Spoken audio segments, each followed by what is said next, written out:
spoken to you before, and I've explained to you before, the every disease, every ailment has an emotional cause, and it has a mental emotional cause sitting in the background. So to really address a disease, an ailment, a sickness, you must address, and I mentioned this in my past talks, you must address the four bodies, which is the soul, the mental emotional codes, the heart center and the emotions amongst it, and the physiology. Now, physiology and your physical aspect is actually the lowest department in addressing your needs. That means that after you address a need in the lowest department, the physical department, then you move up to the emotional department and heal that. If the issue still does not resolve, then you heal the mental aspect. If the issue still doesn't resolve with the beliefs, you heal the soul aspect and the soul beliefs. So there's four compartments sitting on top of each other, Roy and Ellie, and we really need to pay attention to them, because healing will not take place unless these four departments have been addressed. Now, the medical world primarily deals with the lowest level, the least important level, and the least, I would say, place where the impact is available, and that is the physiology, the physical level, which is absolutely necessary, but yet will absolutely not be the thing that will heal. For example, if you're giving someone massive tension and worry and fear about the disease that they're dealing with in their body, that person is getting a double message all the time. On one hand, their immune system is getting weak because of the fear element, because remember, I've taught about this thousands of times before, how fear, guilt, shame, hiding, anger, these emotions actually take up a very powerful part of the immune system. They actually take up 80% of the energy of your immune system. Only 20% of your immune system's ability and energy is spent on actual physical healing. 80% of your energy is spent on either using these wonderful frequencies of emotions for your healing or avoiding them. So if you're in fear zone, what's going on is that you'll be avoiding these energies, which busies up your immune system, right? Just like right now, for example, we see the world and the government and the websites are also busy with dealing with COVID-19. If you're in fear mode, if you're in shame mode, guilt mode, anger mode, sadness mode, most of the time or all the time, or even 50% of the time, what happens is your immune system has to constantly work on avoiding this or healing this or dealing with it. And this energy that's being wasted or used or abused in this area will basically take away your ability to heal. So that's why it's so important to listen to some of the teachings that I'm about to teach you, Yosef, Roy, Yosef, and Hutan, and everyone with us, because when you get this down, you'll become your own doctor. You'll be able to appreciate your body, and you'll be able to heal for real. Now, or better yet, prevent all of these diseases and problems in the future to come for you. Okay? So it's pretty clear that a person with a strong immune system will naturally heal fast or repel COVID-19 or any disease. Okay? Because your body, it's like being fire element. Imagine fire burning, and now imagine a virus is like a fly passing by. What happens to the fly, right? The fly just gets burnt, right?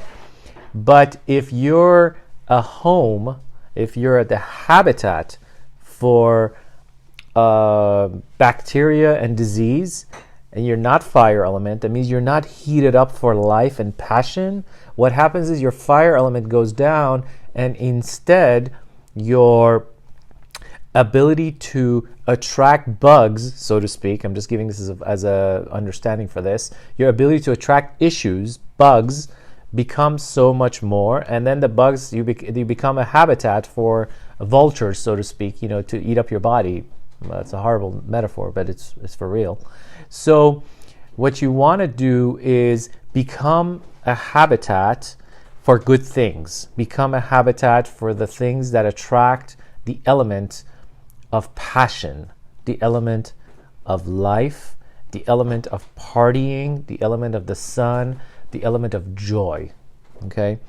If you're missing those elements, the other elements take place. Now, in the Immunity Codes upcoming book, and it's actually an audiovisual book, so for every chapter, it's going to have 42 chapters or days that you work with, or you can just go straight to the disease or ailment or sickness that you're preventing or you want to heal.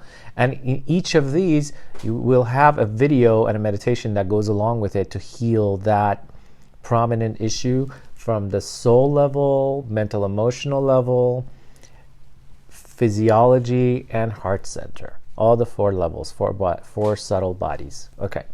Now, I was going to tell you about let's see.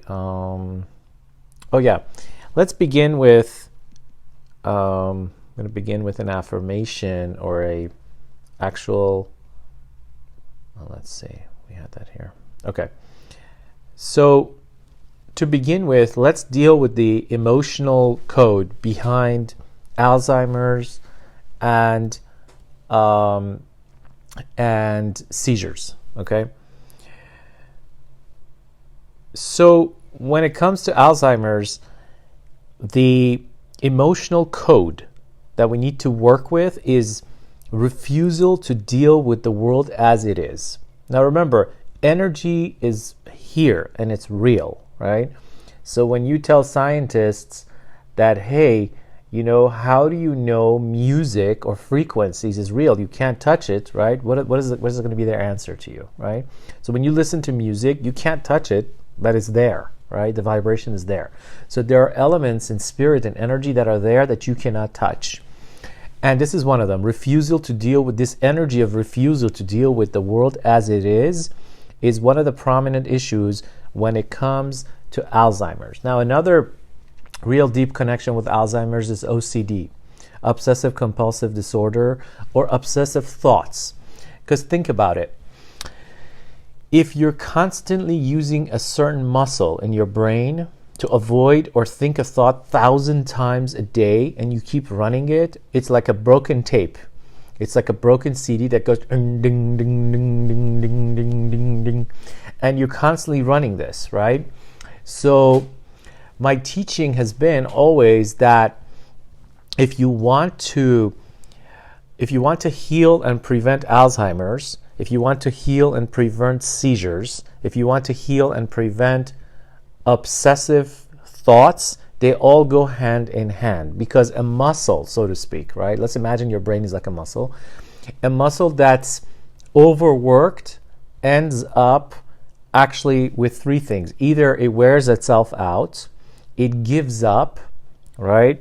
Or what happens is you want to run away from a certain memory, which part of the brain's beautiful, powerful subconscious mechanism is to create, unfortunately, like a disease, so to speak, that we call it Alzheimer's. Alzheimer's is a type of escape, by the way, in order for you to not be able to suffer so much from this pattern of thought that you're escaping from.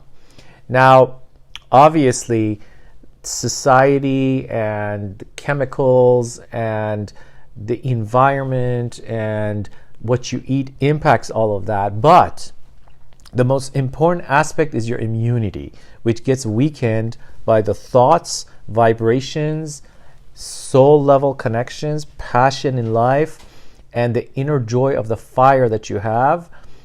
And if you have to constantly avoid a certain thought that runs all day long, well, I already explained what happens.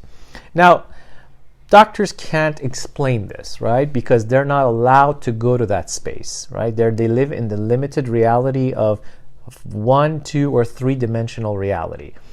So medical doctors don't live in the reality of the fourth, fifth, sixth, seventh, eighth, ninth, and 10th dimension, which is stepping out of, so to speak, that childhood view of how energy works. And we can't blame them because that's what they've been given. That's what they've been given from the point of view of medical school. It's a very, very confined, focused, limited thinking, which eventually they'll have to break out of. And that's why we're having such a collapse in the medical world. That's why you have so many, actually, unfortunately, so many doctors dying in this COVID-19, because the very belief of the fact that they want to save lives, which they work so hard for, it's actually very sad. And the lack of true understanding and intelligence about how the human psyche works, and trying so hard to solve, compartmentalize, and cut off body parts to try to fix it, that is so painful by itself, because every day they're facing the real failure. Right? It's a failure. It's a failed system. The medical world is a failed system. It's already crashed. It's over with. But they're perfect for emergencies, right? They're very good for, God forbid, somebody has an accident, go to the hospital, patch you up. Great for that. They're very good for 911s. But not good for prevention at all, right? Even the guidelines they teach is with fear. Right? So now, I'm not telling you these things in order to say bad things about the medical world. I'm telling you these things in order to awaken all of us, and for us to also start to awaken a need. Because